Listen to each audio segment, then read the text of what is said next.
Hi, I'm Andrey. I'm a co-founder and chief commercial officer of Volt, an infrastructure business, and vbanq, which is direct-to-consumer, one-stop shop digital banking, where we bring corporate banking on a global scale and crypto. Thank you so much for your time today. You mentioned there are two different aspects to the business. Can you tell us a bit more about that? Sure thing. Well, I really appreciate the interest, and I appreciate the excitement and fervor that is developing around it.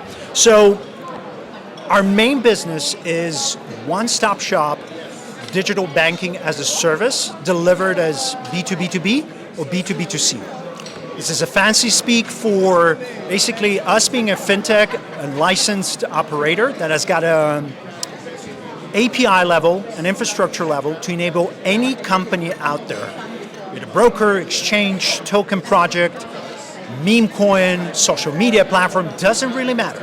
We can turn them into a global neobank supercharged by crypto, spice it all up with card issuance on global scale for both corporate and retail audiences, bring the proper, reliable, robust fiat rails into it, and of course, crypto is an integral component of it. So it's what the banking should really be in 21st century, if you ask me. And what are some of the trends you are seeing in this industry?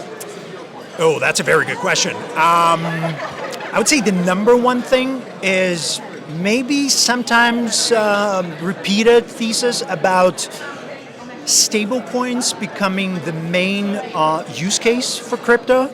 I mean, all the Bitcoin maxi stuff aside, stablecoin issuance, adoption, use cases in international settlement is where we see the strongest trends, the highest liquidity.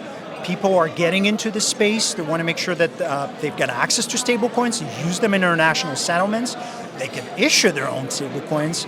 And then sort of adjacent to it, but very, very much distinct part of the proposition is obviously this whole hype about RWAs, or tokenization of real-world assets, which is also bringing a whole bunch of locked-up liquidity and asset classes to masses, global corporates, global retail audiences, and delivers on that ease of spend and ease of access that is promised by crypto. So we're seeing a lot of good stuff, but our main thesis, I guess, is as following. Crypto is an integral component of fiat system, no matter how controversial that thesis may sound to all those Bitcoin maxes and ETH maxes out there, and we're better off that way.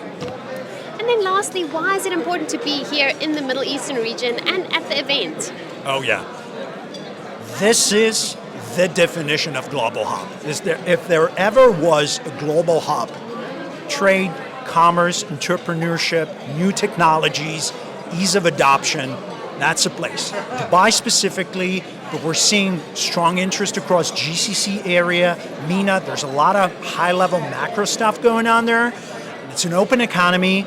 It's a very friendly, obviously complex economy, and it is a best breeding ground to experiment, to deliver, and to do business. So yeah, it's a fantastic place, and you got to be here. Well, thank you for your time, and we wish you the best for the rest of the summit. I appreciate that, and best of luck, you guys.